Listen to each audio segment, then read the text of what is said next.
All right, welcome. Let's see. Give it a little time, see if anybody comes in. Today, I want to talk about a little bit about what's going on in the Virginia legislature, specifically HB 961, House Bill 961. Um, just going to give it a minute, see if anyone pops in. It's the first time I'm using this, so let's see if I can even figure this out here. Looks like there's one person now. Give it just a minute. So I want to talk about what's going on in Virginia. Hey, all right, my honey. Hi, honey. I want to give a shout out to Dow, too. My son Evan told me that he listens to a lot of these live streams. So if you're in there, Dow, here's to you, buddy. It's me. Yes, it is. All right, that's awesome. All right, so Virginia House Bill 961. It is the watered down version, the compromise, if you will, to Senate Bill 16, SB 16, which was tabled, defeated. It was radically infringing on the Second Amendment. And of course, just the prelude to that, I think that any infringements, any little bit of giving toward that, anything that is currently a right that they're looking to make into a privilege, no matter how much the compromise is or how watered down it becomes, it's still wrong. I'm still against it, just for the record. I'm a Second Amendment proponent. I think that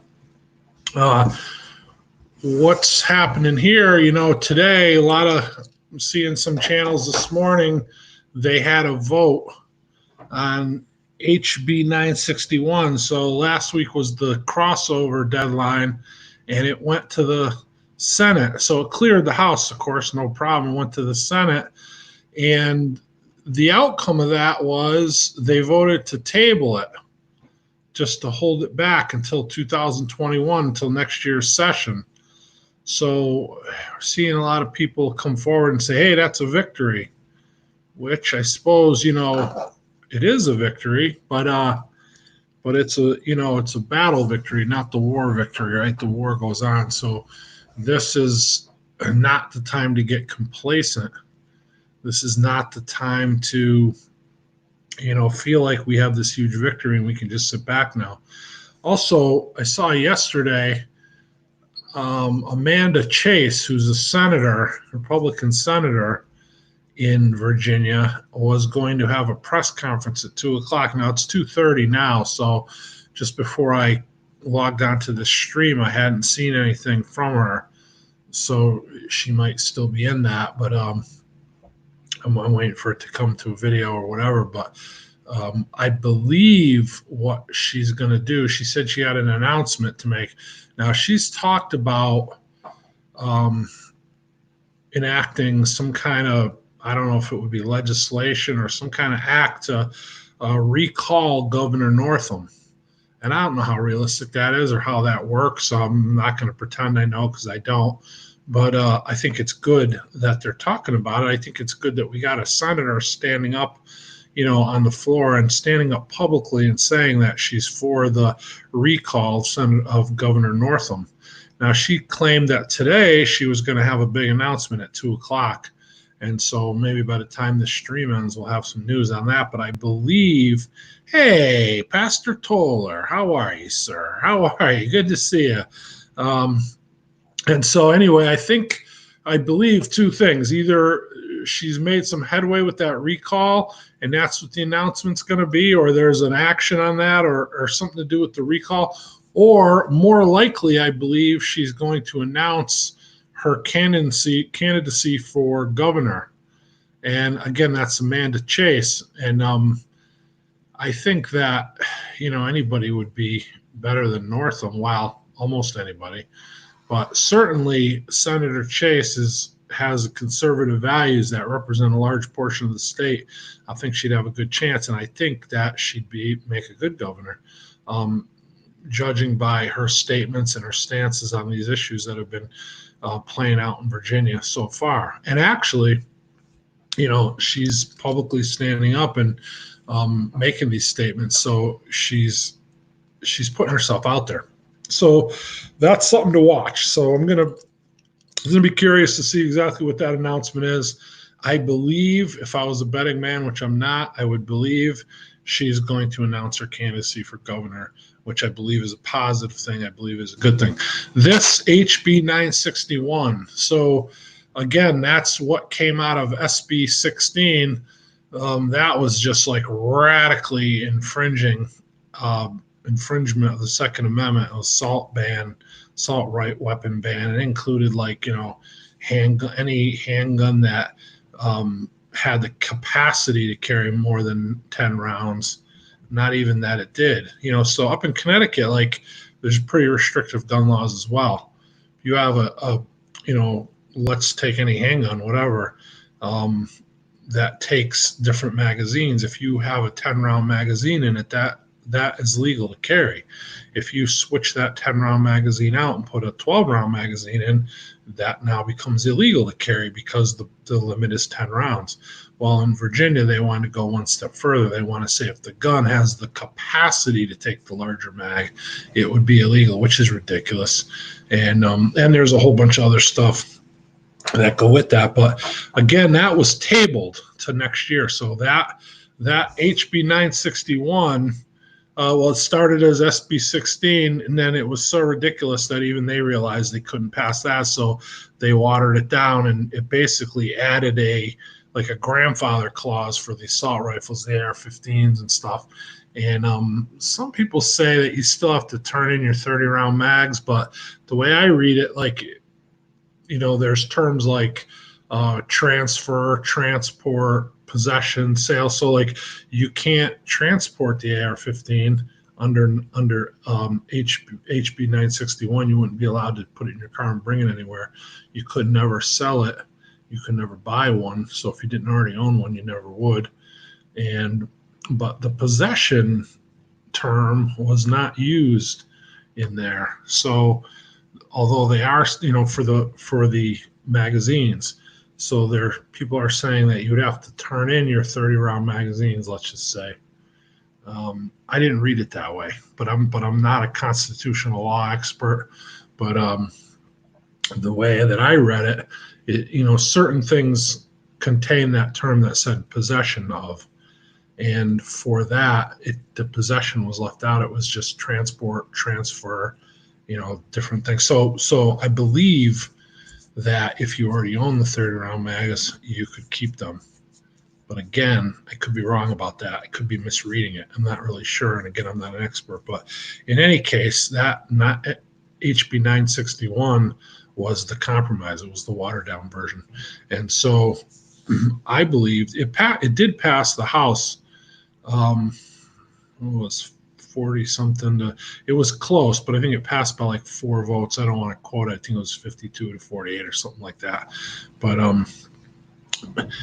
Senator Amanda Chase announced her bid. She did. Okay. All right. So that's what I thought, because she had announced on social media yesterday that she was going to have a press conference. Thank you, Pastor Toller, for clarifying that, because I hadn't seen that prior to doing this live stream, but I thought that that's what it was going to be. And I think that's good news for the state of Virginia. I think Amanda Chase would be, in my opinion, a great candidate. Certainly, heads and toes improvement above Northam. So that's in 2021. So, this isn't the time to get complacent, just the opposite. This is a time to ramp up efforts. We're seeing that, this peaceful resistance could actually present or produce results, right? We saw that rally, the Lobby Day rally on the 20th of January. Some estimations were up to 100,000 people. Not really sure. There's different numbers.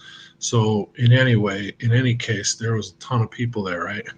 So no incidences of violence. So that's a good point, because it proves that the Second Amendment proponents in the state are not these crazy wackos just looking to, go in and cause mayhem and whatnot. So I think that was a good testimony for the group and for the Patriot movement in whole. And so, we hammered the.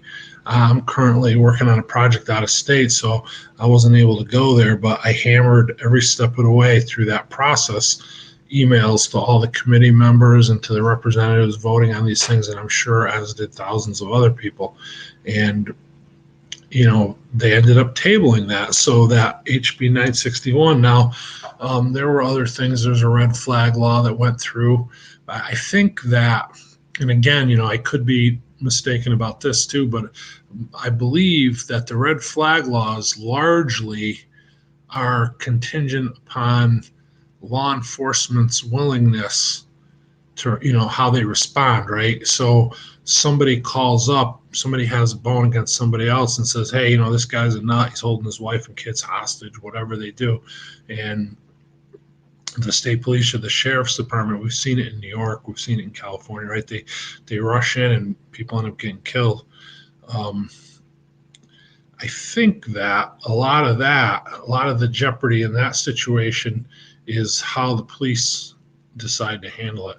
And I think that's one of the instances where being a sanctuary county and having a sheriff that's committed to the Second Amendment and committed to upholding the Constitution, I believe that can all but nullify that red flag law. Because if I call up and say, hey, so-and-so, this guy who I just happen not to like because he cut me off in traffic or whatever, so-and-so is holding his wife and kids hostage at gunpoint, that the sheriff could direct his department to, hey, get his name and number, because I believe a lot of the meat and the jeopardy of the red flag laws is due to the fact that the calls can be anonymous.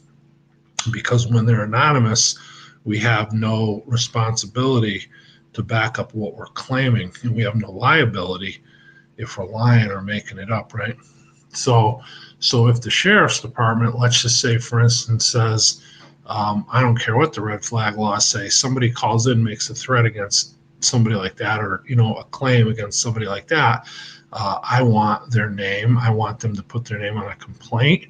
I want it to go through the proper channels, just like we always did it, and that could all but nullify that red flag law to be, right from the start. And I think being that like 90 something counties, municipalities out of 110 or whatever the number is, pretty close numbers. That may not be the exact number, but it's a pretty close ratio in the state of Virginia have declared themselves sanctuary, either, counties or cities. So I think that's going to help us there. Then there's other stuff too, right? Like they're redefining the definition of family.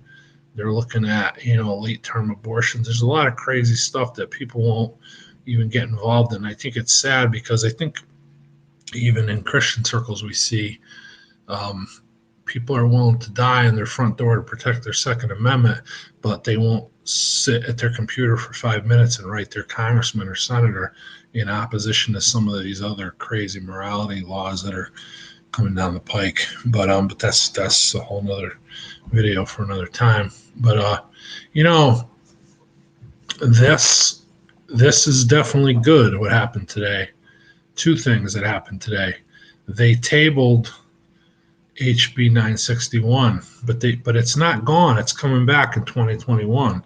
It's coming back next year at this time, next year's term. So we have to stay vigilant.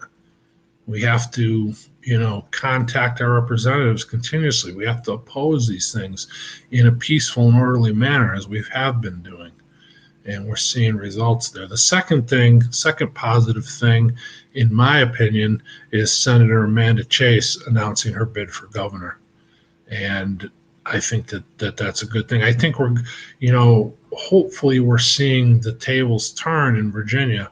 Hopefully we're seeing the tide change. I think that a lot of people, and I know that these leftist strongholds, northern Virginia near DC and Virginia Beach and some of these other areas, they have a large population of people because they're stacking them like rats. I mean, there's just the population centers are crazy. Out where we live, I mean, you can drive a mile down the road and pass 6 houses. So we don't have the numbers of people, even though geographically Virginia looks red. We've been through this before, and it's not news to anybody. But I think that we're starting to see maybe a turn. And I think if we can get people that have previously been complacent and sat out some of these elections, that they can get out and vote again for this governor, that would be huge. Just one single move of replacing Governor Northam with Amanda Chase, in my opinion, would be one huge thing. Is the governor carries the right to veto new laws, right? So if she's doing the right thing, then to some degree, it almost doesn't matter what the leftist held House or Senate does. But really, I like to see those tables turn as well. Now, in our county, across the boards, it's Republicans, it's conservative. We didn't see any, Senate or House delegates get elected that were leftist. To my knowledge, I don't believe we did. I know in my district we didn't. So the governorship is huge. And I think we need to realize that. We need to realize that this is not the time to sit back. This is not the time to get complacent. So Linda's saying, I hope so too. I thought I heard a snippet about issuing licenses to illegal immigrants. Yeah, I heard something about that too, but I didn't really follow that out. So then, I would caution us too to, if you look on YouTube, like you can, or social media, there's all kinds of stuff. So if we automatically assume those things to be true, and I'm not saying that's not true because I don't know, but I'm not willing to assume that it is either because I don't know. So it's, in my mind, it's very possible because that's kind of where this whole country is going anyway. And it's sad, but it wouldn't surprise me one bit if it vetted out to be true. But just like I've seen videos, people, large YouTubers, people whose opinions I respect, and they have videos saying, huge win for Virginia, Virginia defeats assault weapon ban. Well, that might be overstating it a little bit. Again, they tabled it for a year. Is that equal they defeated it? Well, they defeated it in this session. I don't think they defeated it. I think we still have a struggle. I think we still have an uphill battle on our hands. And so, again, that's kind of the purpose of this video. I would caution us not to get complacent, not to feel like we won this huge victory, because I don't really see it that way. It's definitely a positive step. It's definitely a reprieve. It's definitely good news. Both of those things, tabling that bill and seeing Amanda Chase announce governor race, both of those things are positive. I'd even say hugely positive. But neither one of them in themselves is a victory for us or for anyone in the state. Again, tabling SB, I don't even want to say defeating, but tabling HB961, it's a victory today, but it's not a victory really. It's in the war rages on. We won the battle today, but guaranteed they're coming back again. And then a lot of it, to see which way the presidential race goes, because that can impact it as well. And that's a whole nother thing. And I think one way or another, this Donald Trump is going to be the last conservative president we're ever going to see. I believe that. And hopefully we'll have another 4 years with him. But all that does is kick the can down the road. And that's what's happening with this HB 961. That's all we did. We kicked the can down the road a little. And that's good. I mean, but it's not it's not the end. So we got a fight ahead of us. We got to struggle. We got an uphill battle. But for today, for, February 17th, 2020, good day. Good day for conservatism. Good day for the Patriot movement in Virginia. I know a lot of other people around the country are watching what's going on in Virginia. So it sends a positive message that, there's some fight left in the right, and peaceful fight, right? That's important. We got this small victory without one shot being fired or one act of aggression. I think that's good. I don't think that's good. I know that's good. And so let's celebrate it. But at the same time, let's stay vigilant. Let's stay on the emails. Let's stay in contact with our senators and our representatives. I've got my district's, an open email with William Stanley and Les Adams, and get their weekly updates. And so, listen, I'm under no delusion that these people themselves personally are reading my emails. I realize they have a staff of people. When I write Les Adams and give him my opinion about some of this stuff, I don't have any disillusionment that Les Adams himself is reading it. He may be. Wouldn't surprise me if he wasn't. But either way, it's a show. It's a show. We can show our opinions, and we can show our, have our voice being heard through this medium. And it obviously had some impact, because what else forced them to table HB961? Or not that they were forced to, but they made a decision to table it. What was it that, swung it that way? I believe it was the outcry of opinion. It was the position of the people. And so some of these representatives are going to be up for election. They're not willing to sell out the constituency to that degree. Now, does that mean that they have a ultimate loyalty to their constituency? And I don't believe that either.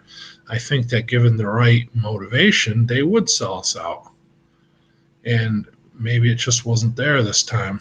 Maybe it's the fact that, they want to prevail in the next election. I don't know. Could be a number of things. But let's stay on it. Let's stay with it. Let's follow it through. Don't give up. Don't, let this issue fade from our forefront, because it's important, and it's important to stay on it. It's important to be vigilant, and it's important to push forward with this, just like we have been doing. Thank you all for watching. 23 minutes. That's longer than I needed to go with this. I know I'm starting to go in a circle, so I'm going to cut it off. Thanks to those of you that came and checked in. Appreciate it. And talk to you later. Have a good day. God bless you.